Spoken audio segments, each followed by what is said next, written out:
क्या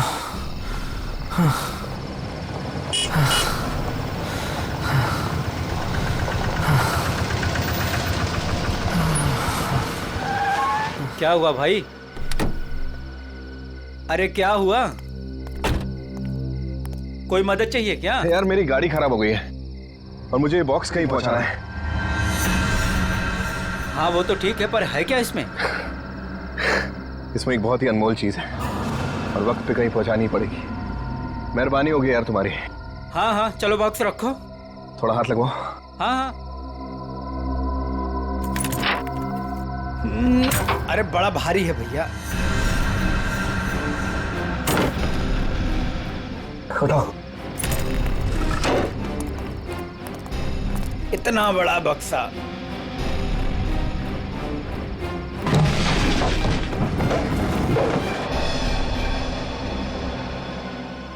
ये एड्रेस है, इस बक्से को इस जगह छोड़ देना। क्या मतलब है? आप नहीं आ रहे हो? एक मिनट, ये कुछ पैसे रखो, इसे सही जगह पहुंचाओ। बक्सा उतारिए। हाँ? मैंने कहा ना बक्सा उतारिए। अरे मुझे नहीं करनी आपकी मत। अरे बेवकूफ समझा आपने? हाँ, बक्से में क्या है क्या नहीं है? तुम ये सब रखो यार, लेकिन टाइम पे बक्सा जिस एड्रेस पे बोला है वहां पहुंचा देना। हाँ देखिए मेरी एक शर्त है, बक्सा खोल के देखूंगा मैं। अरे क्या है क्या नहीं है इसमें। सुन मेरी बात सुन, मेरी नौकरी चली जाएगी, इसे मैं नहीं खोल सकता। बस पास में ही तो जाना है, प्लीज लेके जाओ ना यार। ठीक है भाई, भरोसा करता हूं मैं। इंसान इंसान के ही काम आता है।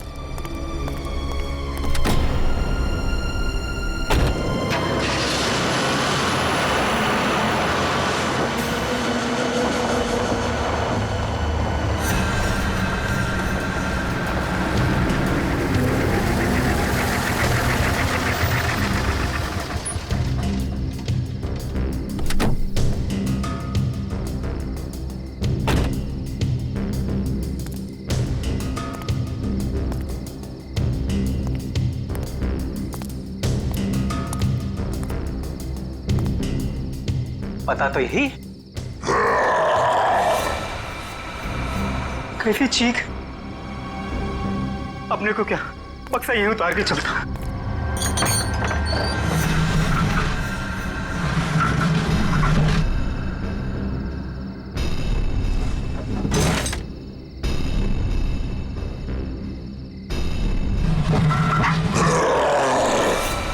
बक्से में से चीख! हे भगवान!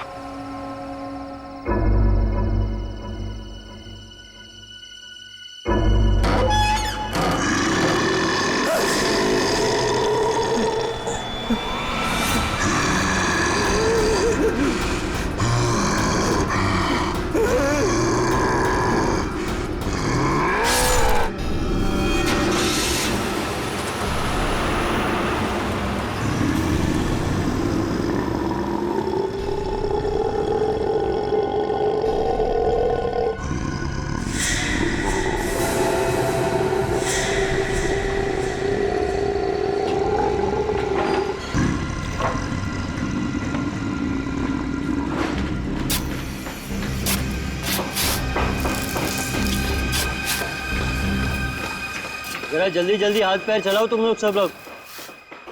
15 दिन में ये बिल्डिंग पूरी करके देनी है हमें, वक्त नहीं है हमारे पास। और सोनू तू इतना सुस्त क्यों है? खाना वाना नहीं खाता क्या? चल जल्दी काम कर। कौन है वहां पे?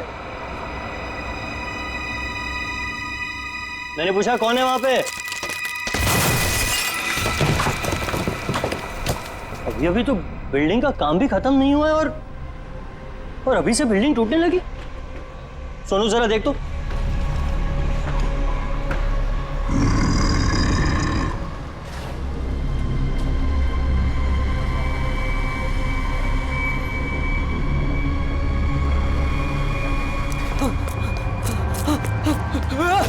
भागो सब, भागो ऐसे सोनू, वरना सब मारे जाओगे। सोनू हुआ क्या? सब अरे हुआ क्या? किस चीज की आवाज थी? और ये चेहरे पर निशान कैसा है? पट्टियों वाला मुर्दा। मुर्दा? मुर्दा उर्दा कुछ नहीं होता है, ये जरूर कोई चोर और घुसाया होगा। एक काम करो, सब लोग मेरे साथ चलो, चलिए मेरे साथ।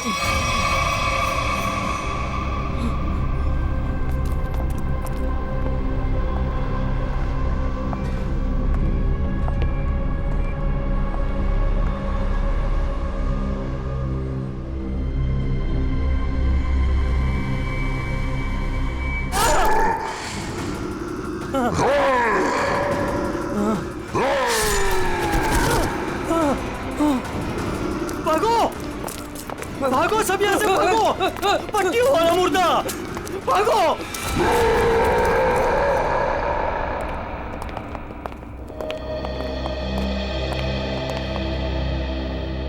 सर, मैंने और मजदूरों ने मिलकर एक फैसला किया है कैसा फैसला? कि हम आपकी बिल्डिंग में अब काम नहीं करेंगे। तो क्या बकवास कर रहे हो तुम? सर, लगता है आपकी नजर कमजोर हो चुकी है, इसलिए मेरे चेहरे पर ये निशान आप देख नहीं पा रहे। ये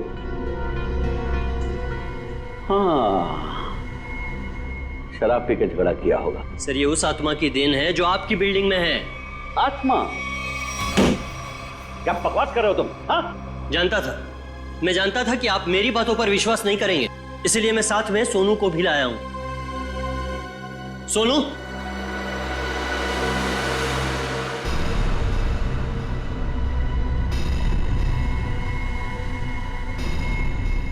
देखिए सर, बेचारा इतना घबरा गया है कि कुछ बोल नहीं पा रहा है।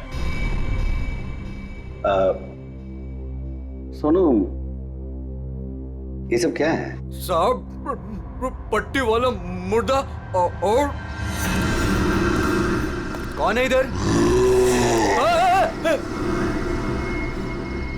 कौन है? कौन है उधर?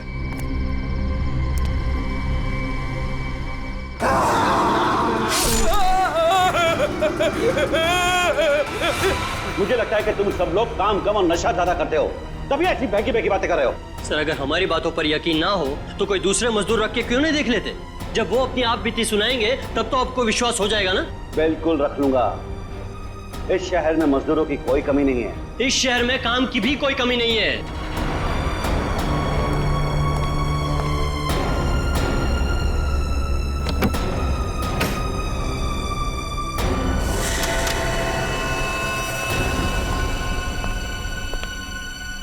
ये तुम्हारा आज तक का हिसाब।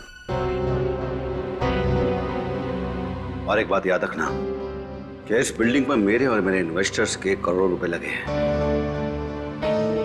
तो तूने बाहर जाकर इस बिल्डिंग के बारे में कोई बकवास की या कोई झूठी अफवाह भी फैलाई तो फिर मुझसे बुरा कोई नहीं होगा। दिनेश, पैसे कोई पेड़ पे नहीं उगते, समझे? हाँ, और हम तुम्हारे फाइनेंसर हैं, कोई एटीएम मशीन नहीं कि जब दिल में चाहा कार्ड डाला और पैसे ले लिए। देखिए, आप लोग बेवजह भड़क रहे हैं। बेवजह? तुमने कमिटमेंट किया था, अब तक बिल्डिंग तैयार हो जाएगी, क्या हुआ? हाँ, चंदू, मैं बिरयानी बना रहा हूँ, कोई 2 मिनट में बनने वाला बर्गर नहीं। जब आप लोग बिल्डिंग की क्वालिटी देखेंगे तो आप लोगों को खुद ब खुद ये एहसास हो जाएगा कि आप लोगों का पैसा बिल्कुल सही जगह लगा है। हाँ, पता चल रहा है कि इन्वेस्टमेंट कहाँ पर हो रहा है। वैसे काफी अच्छी पार्टी थी आपने अपने शादी के सालगिरह की। और नताशा, एक्सक्यूज मी, आप सॉरी सर, मैं आप लोग को तो अपनी फ्रेंड से मिलवाना ही भूल गई। मीट कम।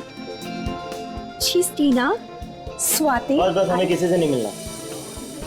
दिनेश, इस बार अगर तुमने जबान पलटी ना, 15 दिन मतलब 15 दिन, दैट फाइनल। हाँ, 15 दिन पक्का। और हाँ, 15 दिन से ज्यादा हुआ ना तो तुम्हारा घर और भाभी जी के गहने बेच करके अपने पैसे हम लोग वसूल लेंगे, समझा? अरे पक्का कहाँ?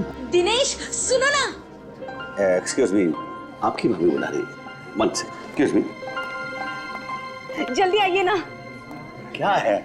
दिनेश देखिए ना, मार्केट में नया हार आया है, आप कभी लेकर देंगे मुझे ये? बस हार और गहने, इन चीजों के अलावा तुम्हारे लिए और कोई चीजें इंपॉर्टेंट है ही नहीं। पति जिए या मरे तुम्हें कोई फर्क नहीं पड़ता। मन तो करता है कि तुम्हारा गला दबा दूं। क्या बात है पापा, आप मम्मी पर इस तरह से क्यों चीख रहे हैं? मैंने सिर्फ सालगिरह का तोहफा मांगा था और ये ऐसे कर रहे थे मुझ पर। आशा, ये जो तुम्हारे ठाट बाट और ऐशो आराम है ना, वो केवल इसीलिए है क्योंकि तुम्हारा ये पति दिन रात गधे की तरह काम करता है। पापा, अगर आपके पास इतना ही पैसा है ना तो थोड़ा हम पर भी खर्च कर दो प्लीज। पहले तो आपने फ्लैट देने के लिए भी मना कर दिया, और अब जब मम्मी ने आपसे एक छोटा सा हार मांगा तो उसमें भी आपको दिक्कत है। तुम दोनों नालायक बच्चों को तो मैं कुछ दूंगा नहीं, और तुम लोग मेरे घर में रहते हो, इसी बात से खुश रहो।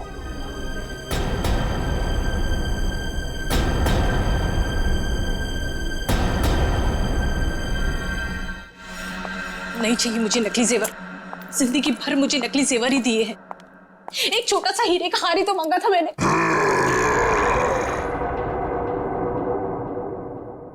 कौन कौन है वहां? कौन है वहां? कौन है वहां?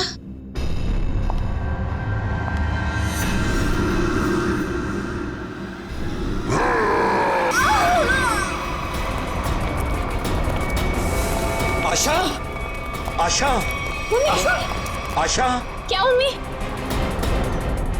आशा, एक सांस क्या हुआ मम्मी को? मर गई।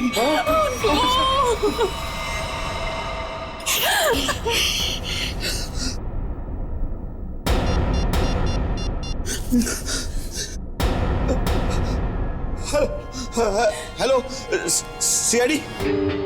सर, खून के निशान कॉरिडोर में यहाँ तक आए हैं और आशा जी की चप्पल। अपने आप को बचाने में बहुत स्ट्रगल किया होगा इन्होंने, पर खूनी ज्यादा ताकतवर निकला। Excuse me, excuse me. एक सेकंड, एक सेकंड।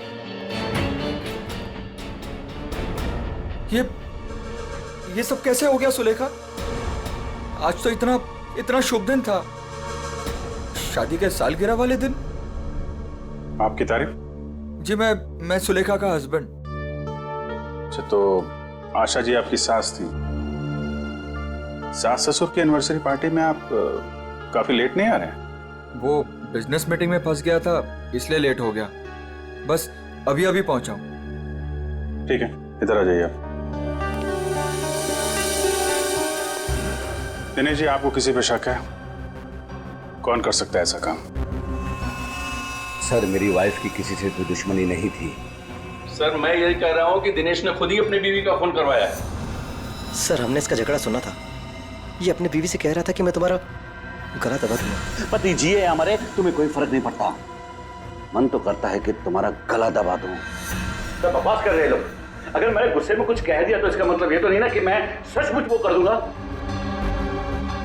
वैसे ऐसा हुआ क्या था कि आपको इतना गुस्सा आ गया कि आपने गला दबाने की धमकी दे दी, वो भी शादी की सालगिरह वाले दिन? सर, इसकी वजह भी ये लोग ही है। ये मेरे इन्वेस्टर्स हैं। अब मुझे एक एक पाई ऐसे देते हैं जैसे मुझ पर एहसान कर रहे हैं। तुम लोगों की मैं एक एक पाई चुका दूंगा, वो भी ब्याज सहित, समझे? तो दे दो ना। एक मिनट, बिजनेस की बातें मत कीजिए। यहाँ पे खून हुआ है।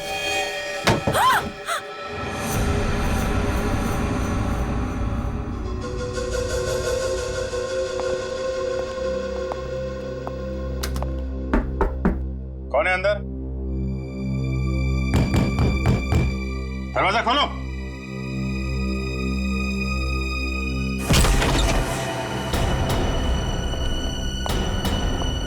ओह माय गॉड,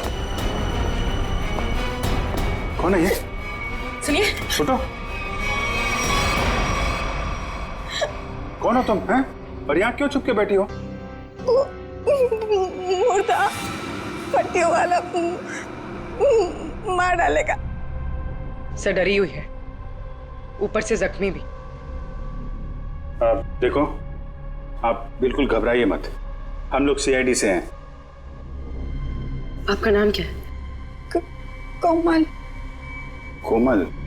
कोमल, आप यहाँ क्यों चुप के बैठी थी? वो पट्टियों वाला मुर्दा बाहर घूमते हुए देखा। पट्टियों वाला मुर्दा? जैसे मैं यहाँ से बाहर निकली तो पट्टियों वाला मुर्दा बाहर था। अच्छा ठीक है, तुम वो जो भी पट्टियों वाला मुर्दा था उसका स्केच बनवा सकती हो? हाँ। Very good. स्केच आर्टिस्ट को बुलवाओ और इस घर का कोना कोना छान मारो। देखो खूनी के बारे में कुछ सुराग मिलता है क्या? जाओ।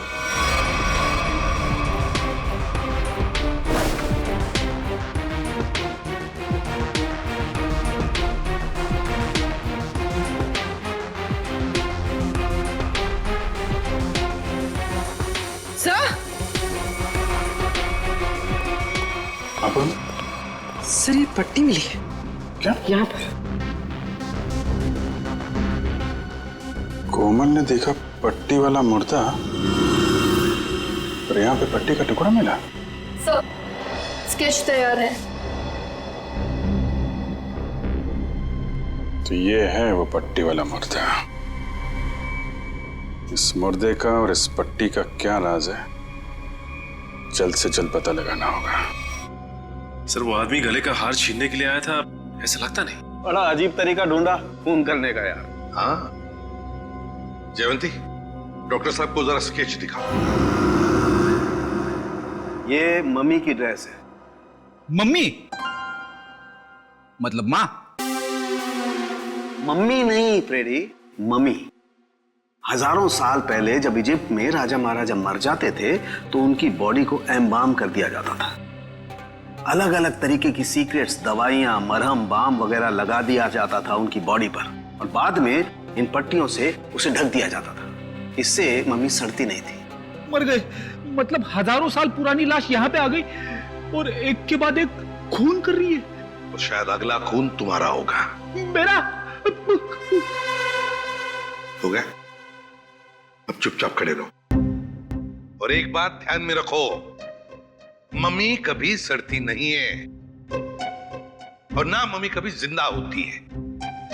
अच्छा सर, ये जो पट्टी का टुकड़ा हमारे हाथ लगा है, कहीं ऐसा तो नहीं कि ये खूनी के साथ हाथापाई के दौरान आशा जी के हाथ आ गया? नहीं, ऐसे नहीं हुआ। तारिका जी, आप ठीक है वहां पे? नहीं। फिर एक सीआईडी ऑफिसर बोल रहा है कि इनके हाथों में पट्टी आई थी, मतलब आई थी। सीआईडी ऑफिसर आसमान से उतरता है क्या? उससे गलती नहीं हो सकती। ये पट्टी का टुकड़ा जो आप लोग लेकर के आए हैं, ये हाथापाई में नहीं फटा है। अगर हाथापाई में फटता तो सीधा नहीं फटता, टेढ़ा मेढ़ा फटता, समझे? और ये टुकड़ा कोई मामूली टुकड़ा नहीं है। 1500 साल पुराना है ये टुकड़ा। 1500 साल? 1500 साल? 1500 साल? जी, किसी ने मम्मी की पट्टियां खरीद ली हैं। कहां से सालूं के साहब? ये इजिप्ट से? अरे यार, लोग पुरानी मम्मियां खोद खोद के निकाल रहे हैं और चोरी छिपे बाजार में बेच रहे हैं। ऐसी एक मम्मी शायद इंडिया में आ गई। बाप रे! लेकिन सर ये खूनी मम्मी बना क्यों होगा? ये खून उस खूनी मम्मी ने ही किया है, और वो पट्टी का टुकड़ा जानबूझकर छोड़ गया है हमारे लिए सबूत।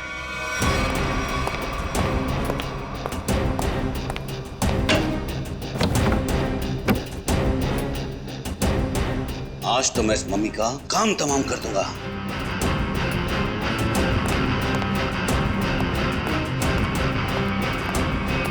सर, ये सोनू है, दिनेश की बिल्डिंग में काम करता है। अच्छा, सोनू साहब, कोई पैसा वैसा नहीं था दिनेश साहब के पास, कंगाल थे वो। एक मिनट, कंगाल थे वो, कोई पैसा वैसा नहीं था दिनेश साहब के पास, क्या मतलब क्या है? नहीं साहब, वो तो सर से लेकर पांव तक कर्जे में डूबे हुए थे, और उस बिल्डिंग की वजह से। और जब से उस पट्टी वाले मुर्दे ने हम लोगों पे हमला किया है, उस बिल्डिंग का काम भी बंद पड़ा हुआ है। पट्टी वाले खूनी ने तुम पर हमला किया? तुम पर? सर, कहीं ये वही तो नहीं जिसने आशा जी का भी खून किया? हो सकता है, बिल्कुल हो सकता है। वैसे वो पट्टी वाला खूनी दिखता कैसे है? सर, पट्टियों में लिपटा हुआ, एकदम सड़ा सा मुंह, चेहरे पे खून लगा हुआ था जैसे उसको कोई चोट लगी हो। मतलब उसकी सर आवाज भी बहुत अजीब सी थी, उसकी सर आवाज भी।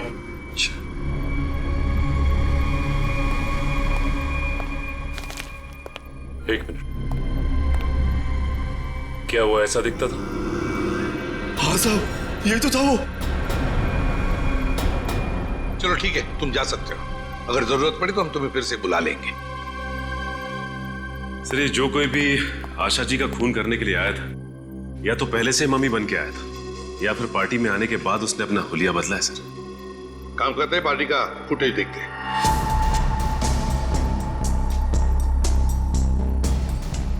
एक मिनट, पॉज करो। ये देखो, ये है ना महेश, आशा जी की बेटी सुलेखा का पति महेश। हाँ सर। लेकिन ये तो कह रहा था कि आशा जी की मौत के बाद आया था ये पार्टी में। झूठ बोला हमसे, वो झूठ बोला। जयवंती सर, फोन करके बुला लो उसे अभी, Yes. इसी वक्त।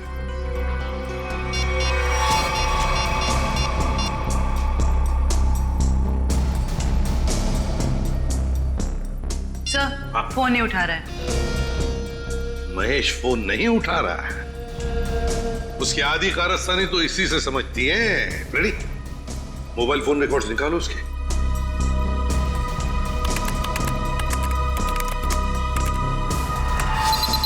सर, ये रहे महेश के फोन कॉल रिकॉर्ड्स। 40 बार फोन किया है एक ही नंबर पे। पर ये नंबर तो उसके सासू माँ का है। सर, सासू माँ से इतना ज्यादा लगाव? इस महेश से मिलना पड़ेगा। महेश। एक्सक्यूज मी।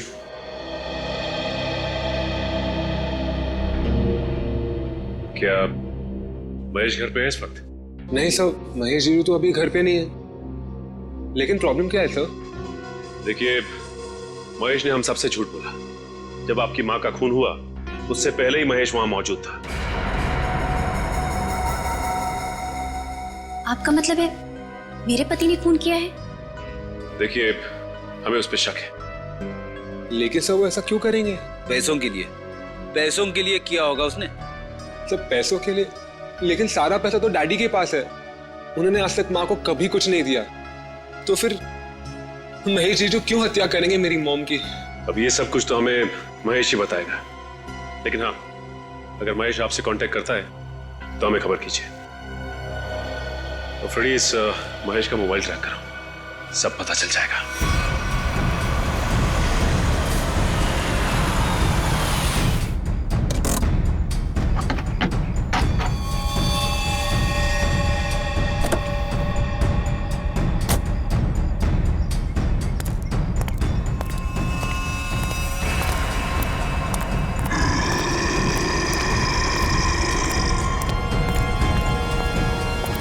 आज ये पट्टियों वाला मुर्दा मिल जाए बस।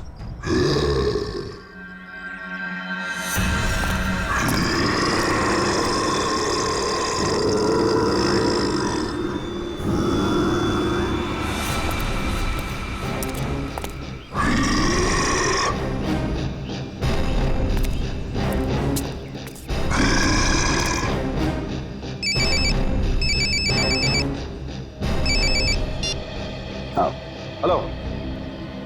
हाँ हाँ जीतू भाई, हाँ आपके लिए खुशखबरी है। हाँ जी, बिल्डिंग का काम बहुत जल्द शुरू होने वाला है। कोई मजदूर वहाँ काम करने को तैयार नहीं है। क्या तुम वहाँ का सारा काम खुद करोगे? नहीं जीतू भाई, मैं उस वजह को ही खत्म कर दूंगा जिसके कारण सारे मजदूर डरे हुए हैं। आज उस पट्टी वाले मुद्दे का दी एंड है। मैं आपको बाद में फोन करता हूँ।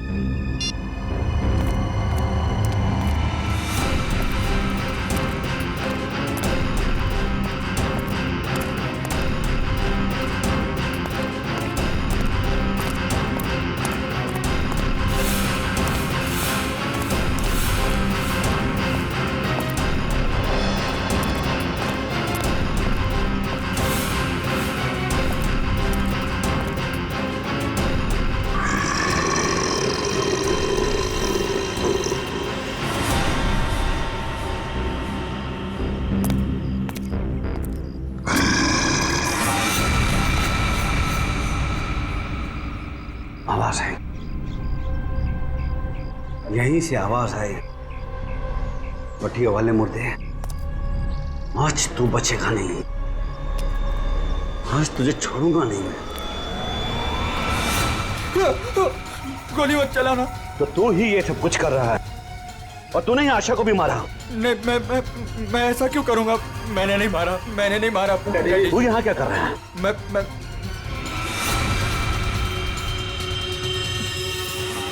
डैडी, वो आपके पीछे है। ना महेश, मैं तेरी किसी भी चाल में आने वाला नहीं।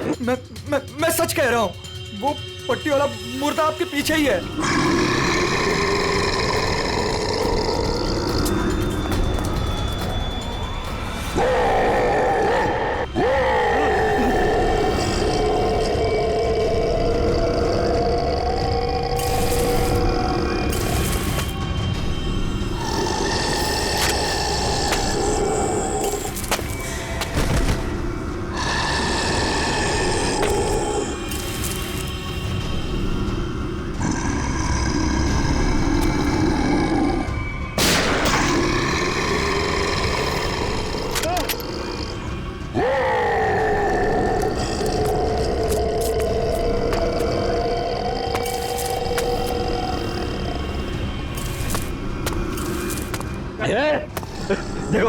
भाई तू मुझे माफ कर दे, तू मुझे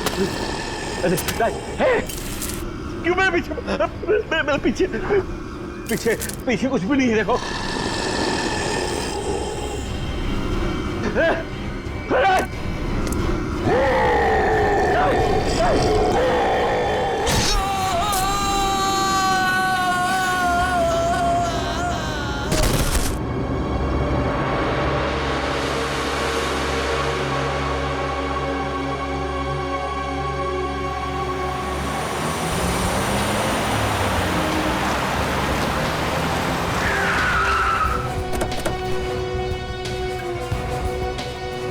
सर, मोबाइल कंपनी वालों से पता चला है कि ये दिनेश का मोबाइल भी यहीं पे है। इससे पहले महेश दिनेश को नुकसान पहुंचाए, हमें उसे बचाना होगा। अरे सर, दिनेश। चलो देखते हैं।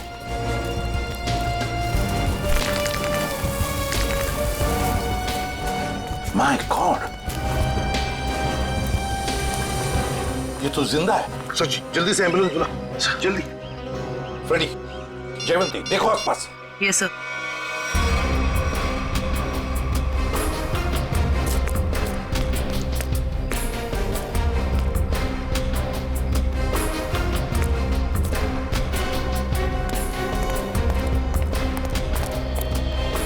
महेश सर।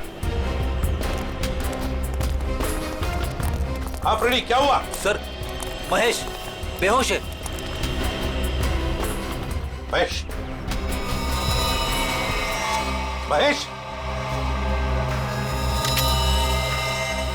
सर, हाँ, ये गन पड़ी हुई थी यहाँ पे। सर, हम तो सोच रहे थे कि इन सब के पीछे ये महेश है, लेकिन ये तो खुद ही बेहोश पड़ा है। हाँ, ये तो महेश के होश आने के बाद ही पता चलेगा कि ये सब किसका किया कराया है।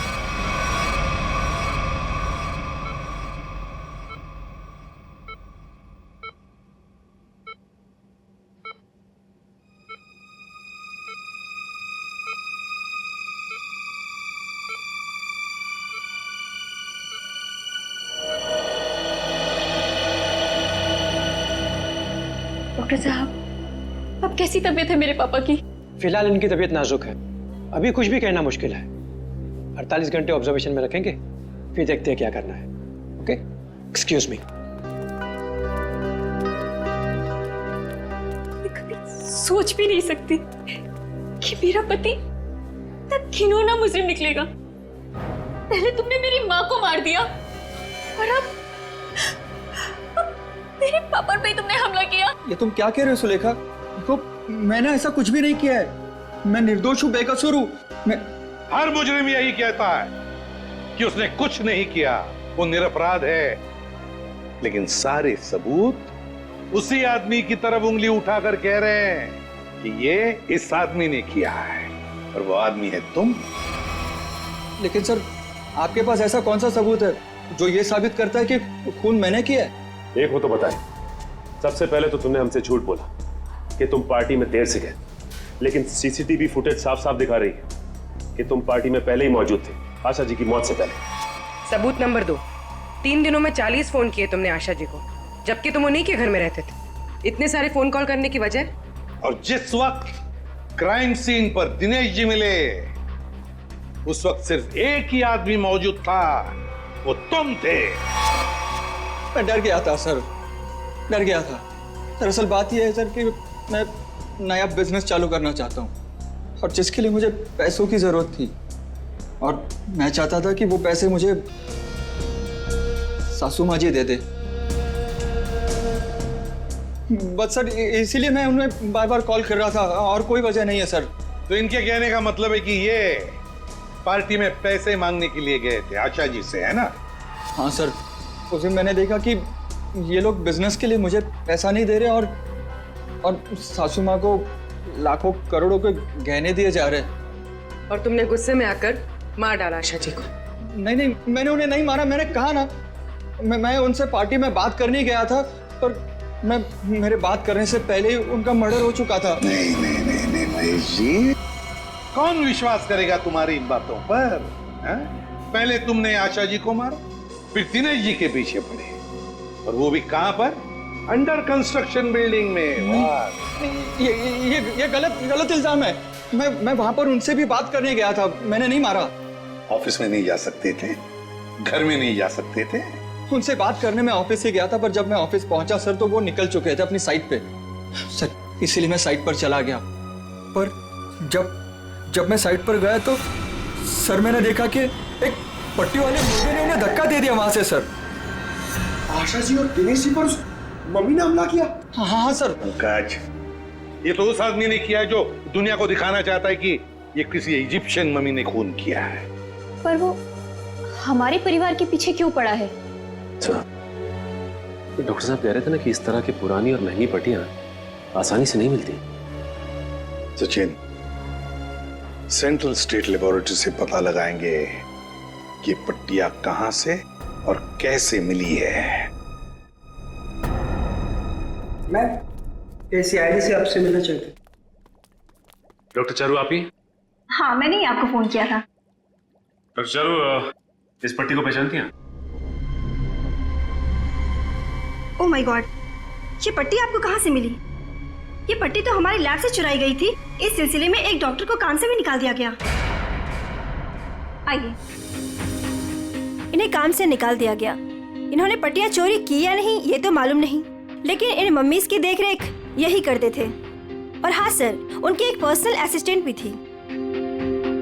इनकी असिस्टेंट का कोई फोटो, नंबर या एड्रेस है आपके पास? वो उनकी पर्सनल असिस्टेंट थी, इसलिए हमारे पास उनकी कोई डिटेल्स नहीं है। और खूनी खुद मम्मी बनकर दिनेश के परिवार के पीछे पड़ा है। हाँ बोली, ये खूनी दिनेश के ऊपर दोबारा हमला करेगा। क्या हुआ डॉक्टर? आप पापा को इतनी अचानक से क्यों शिफ्ट कर रहे हैं?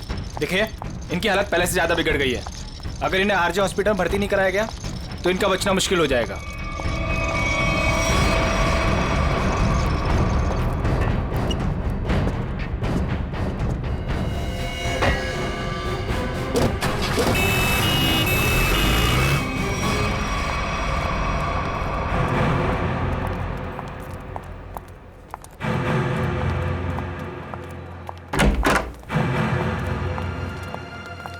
दिनेश जी तो कहीं दिखाई नहीं दे रहे यहाँ पे। वही तो, चलो देखते।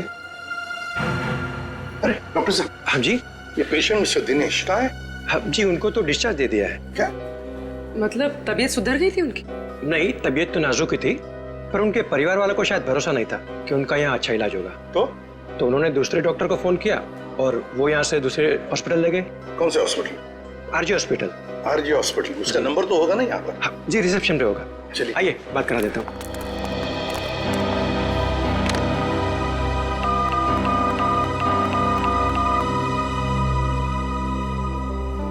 Hello, RJ hospital. देखिए, मैं ACP प्रद्युमन बोल रहा हूँ, CID से। आपके हॉस्पिटल में अभी अभी एक पेशेंट एडमिट हुआ है।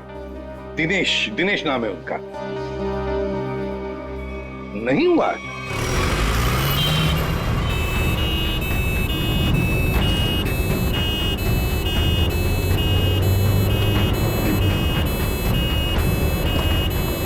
काम हो गया बॉस, तीर कमान से निकल चुका है। आप निशाना तैयार रखो।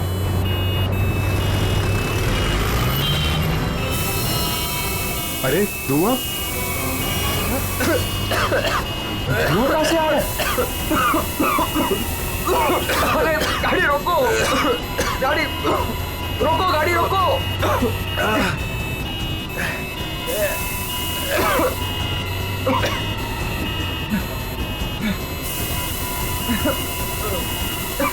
धुआं बढ़ते ही जा रहा है ये।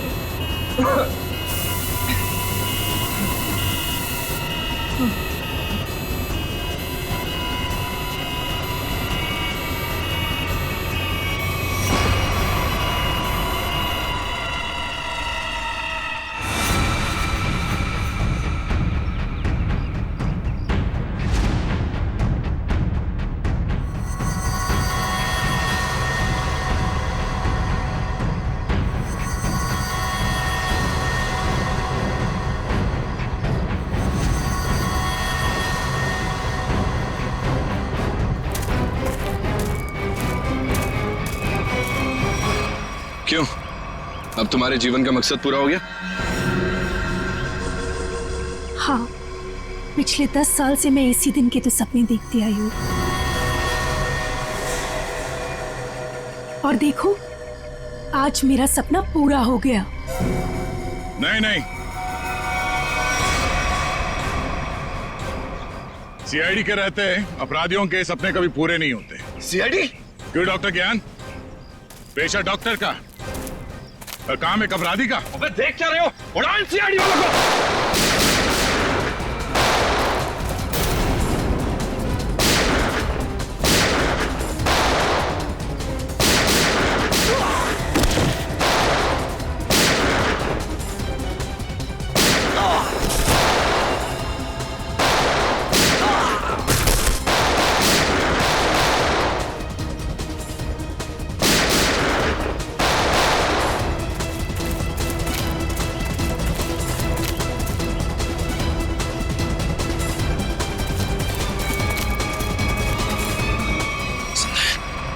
सबके सब बेहोश हैं, इनको होश में आना पड़ेगा।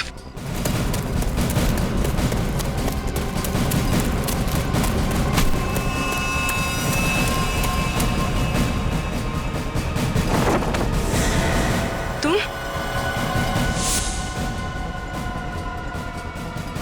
जिंदा लोगों को मम्मीफाई करी थी ना? मैं तुम्हें सिखाती हूँ मम्मीफिकेशन किसे कहते हैं।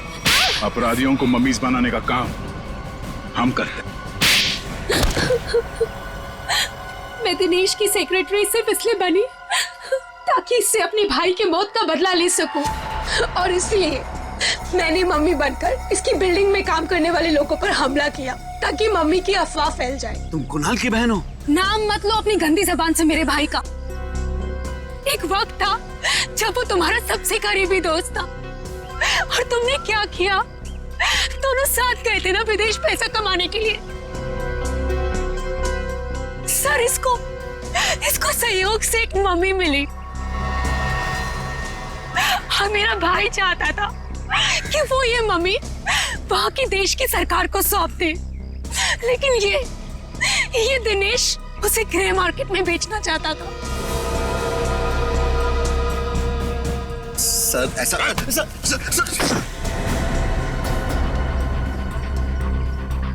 जब कुणाल ने कहा कि वो पुलिस के पास जाएगा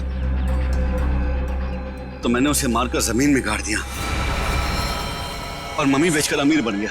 वाह, बहुत अच्छा काम किया तुमने। पैसों के लालच में तुमने दोस्ती को जमीन में गाड़ दिया। मुझसे गलती हो गई सर, मुझे माफ कर दीजिए आप। अब ये तो समझ में आ गया कि तुमने नताशा को नौकरी पे इसलिए रखा क्योंकि तुमने कुणाल की बहन को देखा नहीं था। अगर ये बात समझ में नहीं आई कि डॉक्टर ज्ञान इस सब में तुमने इसका साथ कैसे दिया? मैंने ये सब पैसे के लिए किया। पैसों के लिए अपराध के दलदल में कूद गए तुम। और नताशा, तुम्हें पता कैसे चला कि तुम्हारे भाई का खून इस दिनेश ने किया? जब कई दिनों तक भैया की विदेश से कोई खबर नहीं आई तो मैं उनका पता लेने के लिए इसके घर गई थी, और वहां मैंने सुना कि अपनी बीवी को बता रहा था कि किस तरह इसने मेरे भाई का खून कर दिया और उसे जमीन में गाड़ दिया।